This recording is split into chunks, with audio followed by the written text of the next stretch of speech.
And good evening, everybody, and welcome to another episode of Going Nuclear, full blown coverage of the land. I am Ethan Greenberg here to bring you this evening's episode, and we are awaiting our guest this evening. It is supposed to be Trevor Huffman.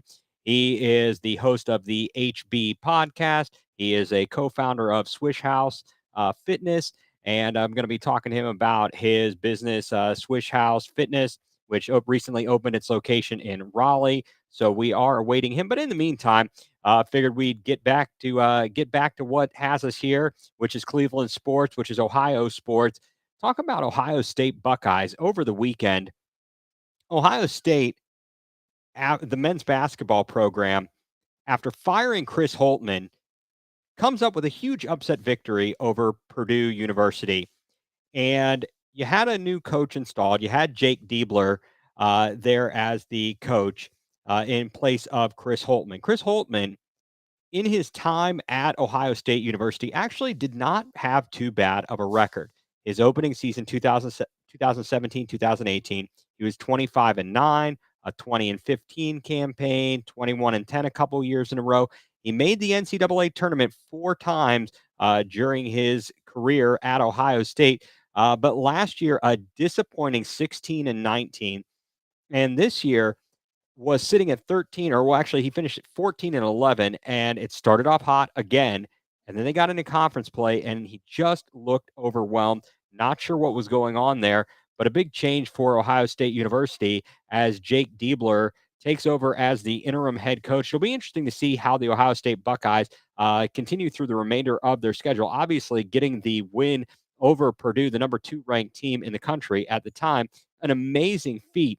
But again, we shall see how that all comes about and what happens going forward here for the Ohio State Buckeyes. Obviously, they have got to pretty much win out and win the Big Ten tournament if they have any hopes of making the NCAA tournament, because their record has just been pitiful in conference play. So it definitely will be interesting to see what happens there for the Ohio State Buckeyes.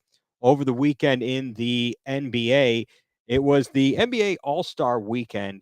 And for you Cavs fans, the break, the Cavs go into the break sitting at 36-17 overall, and in second place in the Eastern Conference, first place in the Central Division. If you really want to look at that, I don't know how many years it's been since we actually sat there and looked at the division standings. I guess I've more so focused on the conference standings. But the Cavs are 6 games behind the Boston Celtics. The chances of catching the Celtics and taking over the number 1 seed in the Eastern Conference headed to the playoffs is not likely going to happen. But certainly the Cavs have an opportunity with 4 games in hand in the loss column over Milwaukee to maintain the number 2 seed and really position themselves well heading into the playoffs. Obviously, things have gone right for the Cavaliers in the first half of the season, having lost Evan Mobley and Darius Garland for quite some time with various injuries. Garland with the jaw injury, having to have it wired shut, and then having to come back and just simply work on gaining weight because he wasn't able to eat anything. He's eating everything out of a straw. He's having steak milkshakes or something of that nature.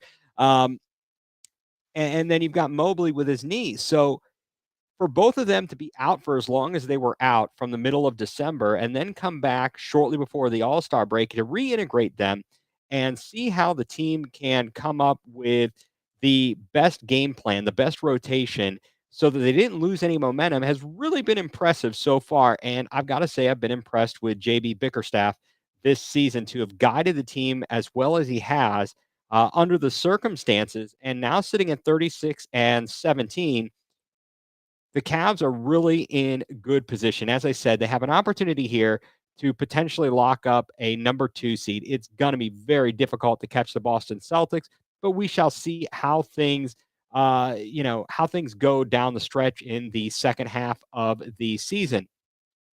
The Bucks are right behind the Cavs. As I said, 4 games down in the loss column. But the Cavs, as I was listening to local radio this morning, the discussion, and I hadn't even really thought about this, the Cavs took the trip to Paris. So they played less games than some of their other the other teams in the league. So they're going to have to make up those games. There's going to be a lot of back-to-backs and a lot of 4 games in 5 days. So the Cavs really are going to have to hunker down and try to stack wins when possible and keep up their hot streak to maintain the number 2 seed. Milwaukee's in a bit of flux after they fired Adrian Griffin and they bring in Doc Rivers. They are not exactly playing that well since Doc Rivers came on board. The New York Knicks, they could prove tough. Right now, they are without Randall, and that certainly is something to be concerned about for the Knicks. But they are definitely one to contend with. Obviously, the Cavs faced off against them last year in the first round of the Eastern Conference playoffs, and things did not go so well. New York Knicks really showed the physicality that the Cavs could not come up with an answer for. And the fact that you had players like Jared Allen talk about, well, maybe the lights were a little bit too bright. That obviously did not go across very well as Cavs fans when you look at the big picture and how they handled the New York Knicks. Sitting in the 5 seed right now, the 76ers, they're in a little bit of trouble themselves. Obviously, without Joel Embiid, that certainly takes them down a notch. And I don't know how good or how competitive they're going to be if Joel Embiid even comes back, and if so, what it looks like at that point. The Cavs, obviously, they lost to Philadelphia just a week ago, right before the All Star break, and in that game, you saw some players that are streaky for Philadelphia really catch fire and take it to the Cavs. The Cavs let Philadelphia get going early, and the 76ers just never cooled down. You had guys like Kelly Oubre lighting it up, um, amongst others that you normally wouldn't expect to light it up for the 76ers. And on that night, the Cavs let them get into a rhythm and they stuck with it.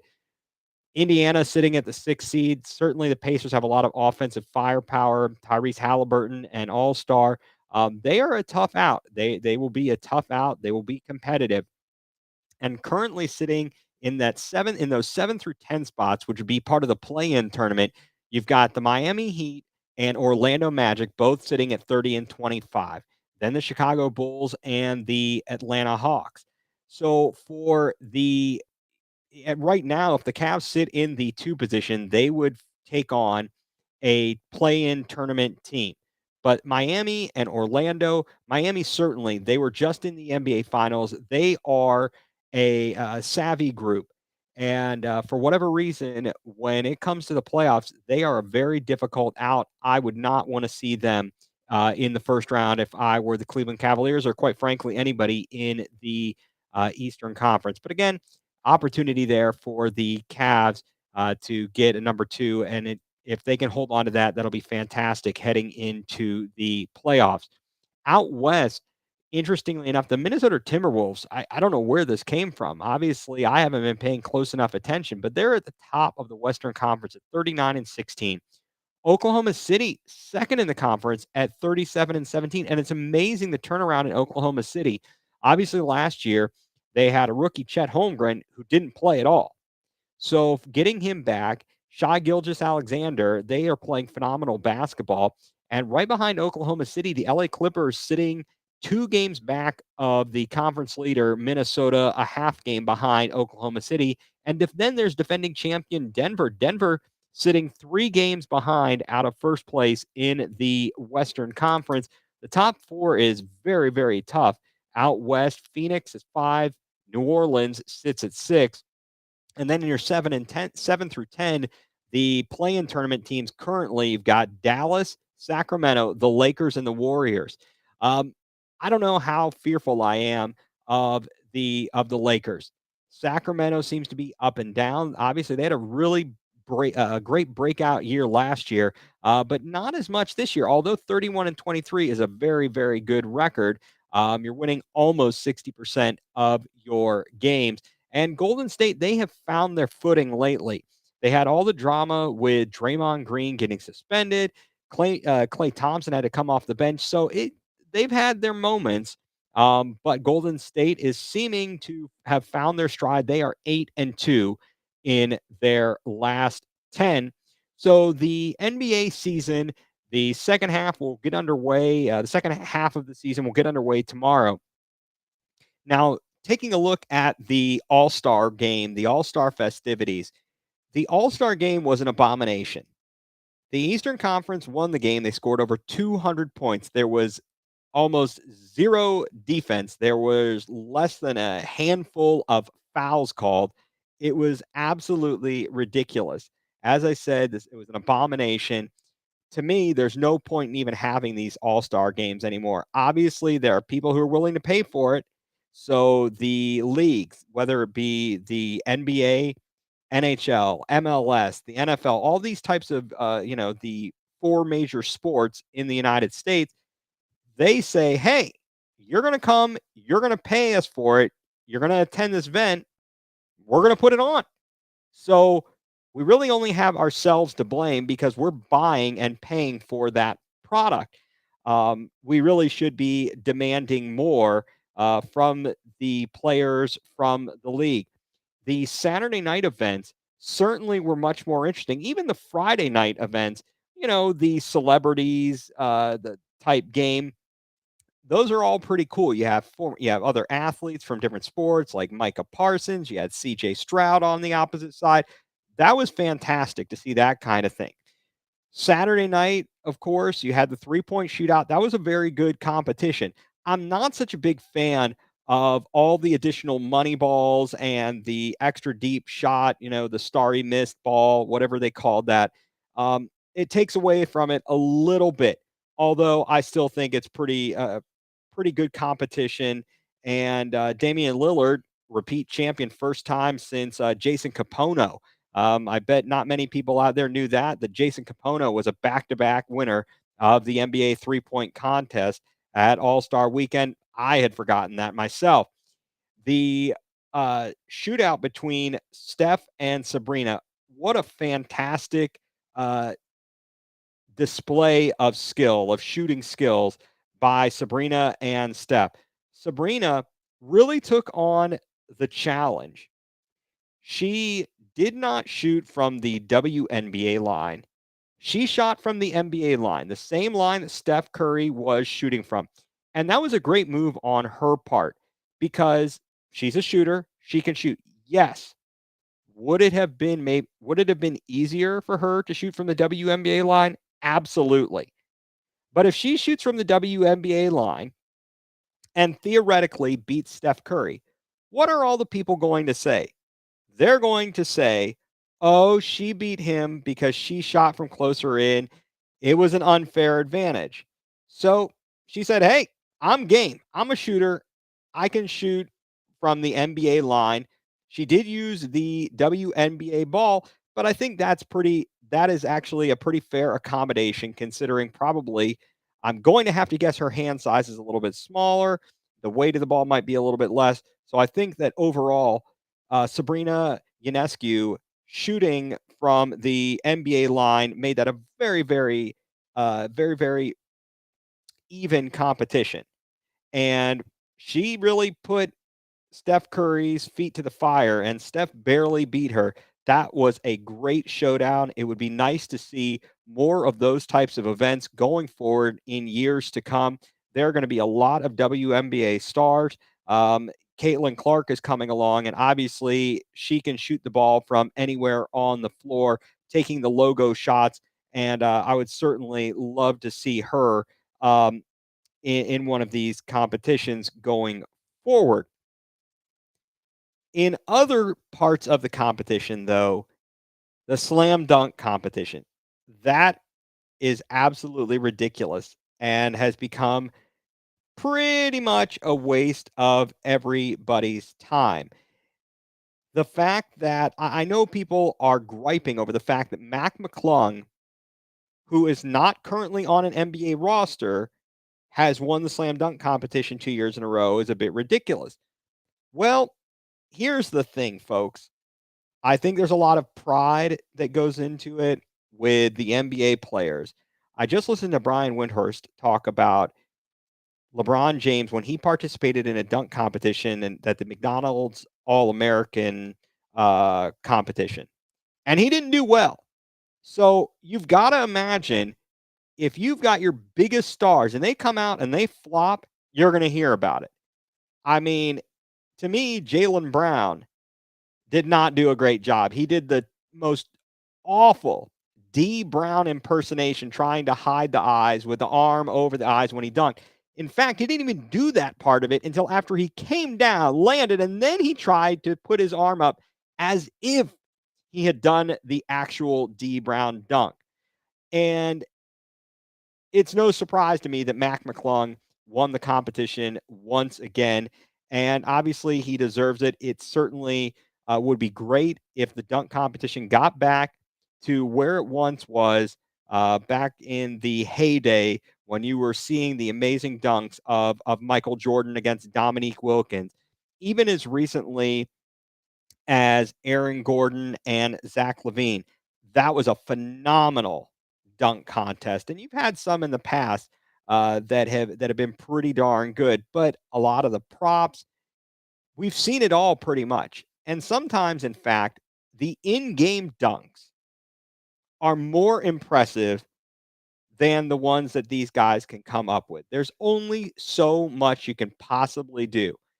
I assume that at some point there'll be a time maybe somebody can jump from the 3-point line, and taking it a step further than per se, and that's in figuratively speaking, than Michael Jordan did when he initially did the foul line dunk to win the NBA Slam Dunk title. And of course, the judging, that's a bit ridiculous as well. The fact that you've got this timer, you have X amount of time to make the dunk, and so on and so forth. It takes away a little bit the fact that you can goof up a dunk and then get to do it again. And they're supposed to only score it based upon the actual dunk itself and not penalize you for the fact that you missed it during that attempt. Um, I think that that's kind of given these guys some leeway, maybe for better, maybe for worse. Maybe it allows them to challenge themselves a little bit more. Not certain, but overall, the All Star Weekend, sans the actual game, not too shabby.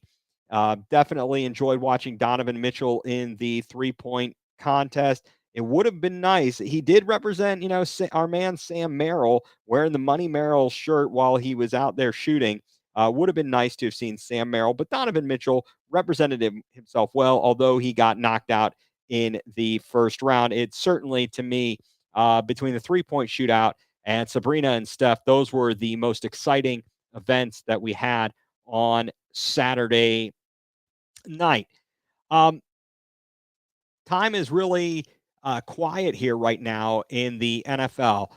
We are getting ready for the NFL Combine, and it's going to be interesting to see what the Browns actually decide to do when it comes to certain free agents, certain players, and their contract. Are there going to be any salary cap casualties? You keep seeing things like this. There's even been discussion about whether Nick Chubb could be a salary cap casualty. Talk about Amari Cooper. And I'm not sure where they're going to go. What I do know is this: Andrew Berry has really been a wizard when it comes to managing the numbers, managing the salary cap, and getting the Browns in a position to succeed and not letting the salary get in the way of the Browns acquiring talent. Tough part here is the Browns do not, again, this is the last year as part of the Deshaun Watson deal, do not have a first round pick. So they're not picking till pick number 54. They've certainly got some needs. There's a lot of discussion. Do you go wide receiver? Do we need to improve the defensive line? And I'm not sure where to go. Obviously, the wide receiver has been a tough spot for the Browns to draft. They have not done really, really well there. We'll see. Things are developing. Cedric Tillman actually was looking pretty good last season. David Bell amazingly made some important catches down the stretch. And those are two guys who've been drafted in the past couple of years. We shall see how they continue to develop. But the Browns certainly have a lot of questions that will need to be addressed. And we will see how they handle that in the coming weeks. Again, the NFL, obviously, we just finished Super Bowl between the 49ers and the Chiefs, a fantastic game. The Chiefs coming away a winner. in overtime. And it was just a fantastic game that really was the culmination of a very, very good NFL season. You saw lots of things that were exciting. Obviously, for us Cleveland fans, the Browns to be without Nick Chubb after the first quarter, first half of week 2, to be without Deshaun Watson on multiple occasions. First, after the game against Tennessee, to lose him for 3 weeks, then to lose him for another, I believe, four weeks or so after that, with the recurrence. Or I'm sorry, we lose him for the 4 weeks. He comes back, plays against Arizona, plays against Baltimore, and then he is done for the season. To have lost those players, to have lost Jack Conklin, obviously was a very exciting season for us Browns fans to finish the way that they did, to get 11 victories in the regular season, uh, having to start 5 quarterbacks. Obviously, the season finale in Cincinnati was more a matter of, hey, we don't want to rest our guys. We don't want anybody to get injured. So, in fact, you had 5 starting quarterbacks, but a great, great season for the Cleveland Browns. And certainly there is a lot to look forward to going into next season. Question will be, where will the season start next year? The big discussion is, will the Browns open the season in Sao Paulo, Brazil against Philadelphia, or will they possibly go over to London to take on Jacksonville? We shall see. It appears that things are trending toward the Browns having to go to Sao Paulo. And that would be on Friday night of the opening week of the season, which, in my opinion, is not a bad thing. You play on Friday night. So then you've got, between the Friday night, you play the following Sunday. The Browns have an extra couple of days there. It's a long trip, but we're only going ahead 2 hours in the time zone, sort of thing. And it avoids having to go to Philadelphia to play at Lincoln Financial Field. Obviously, I would be a little bit more, troubled or scared or worried playing in Philadelphia and a true road game than playing down in Brazil. It's been distraction after distraction for the Browns, for Kevin Stefanski. Every single year they have had to contend with something. So, Browns, we certainly have a lot of questions to be answered, things to see.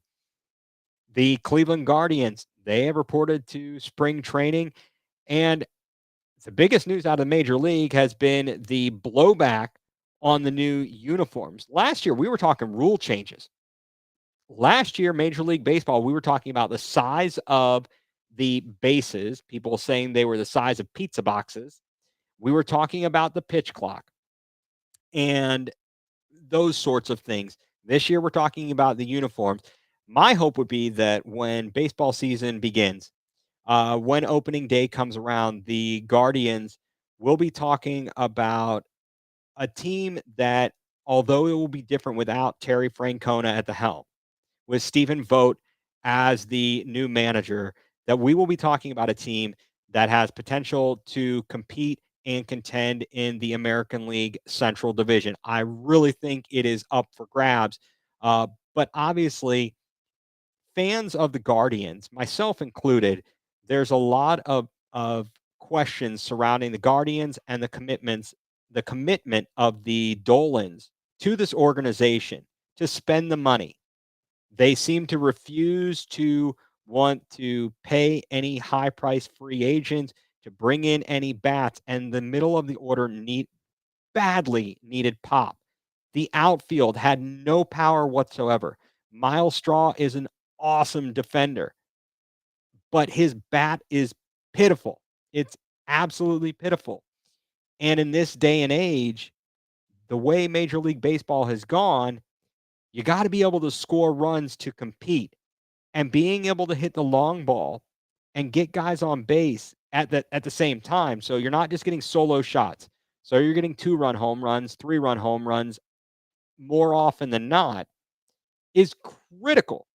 It's absolutely critical to the success of the Guardians going forward. So we shall see what happens here. Obviously, they are coming back with a loaded pitching staff. Shane Bieber coming back from injury, Tristan McKenzie coming back from injury. Those guys will make a huge impact on the roster. Last year, Tanner Bybee, Gavin Williams, really picked up the slack for the Guardians when they needed it most. They are going to need to give Emmanuel Clase a little bit of rest. His effectiveness last season was down from the season before, just from an eye test. I don't have the stats in front of me, but as we watched him throughout the year, he was getting worn out. He was constantly being trotted out there in high leverage situations. And I'm sure that for every closer, they love that kind of pressure. But it was clear he wasn't the same as he had been even the year before. So there's kind of a little bit of a breakdown of what's going on with all of your Cleveland franchises. A little bit of talk about Ohio State men's basketball. Kent State men's basketball in action tonight, taking on Ohio University. Akron, the Zips taking on Toledo. Battle for first place in the MAC conference. For Kent State, again, I was hoping to have Trevor in, and looks like we might have to try and reset that. But wanted to talk to him about what his thoughts were on the status of Kent State men's basketball. Last year, they made it to the NCAA tournament. A phenomenal season. They were led by Malik Jacobs. They were led by Sincere Carey. And this year has been tough with injuries. Claron Hornby, Odasipe with injuries as well. It has been difficult. They've got some really, really talented players out there in Sullinger, Chris Payton, Gio Santiago, and they even brought in from another MAC school. They brought in the freshman of the year, and he just hasn't developed as much as you necessarily would have liked to have seen thus far this season. And for Kent State, they are sitting at sixth in the MAC currently. They are 13 and 12 overall. And as my brain was kind of going to mush here, it's Reggie Bass, or Reggie Bass, who is from Muncie, Indiana, who transferred in to Kent State University, and it seems like he hasn't quite found the role that maybe he had last year. With a fellow MAC school. So we shall see what happens here, as it is about to be MAC tournament time, NCAA tournament time, um, to see if Kent State can make a run, or if in fact this year might be the year that the Zips can make their run. They have certainly had some talented teams, and this team is very talented. If they can make it through the MAC tournament, get themselves the automatic qualifier to the NCAA tournament, they have a chance to make some noise. They are very, very well representative. They've got a lot of flexibility in their lineup and their roster. So we shall see where they go from there. And folks, so I am going to leave you with that. Hope you've enjoyed tonight's Going nuCLEar full blown coverage of the land. And hopefully we will catch up with Trevor Huffman again in the near future. Thanks for tuning in. I'm Ethan Greenberg. You've been watching Going nuCLEar full blown coverage of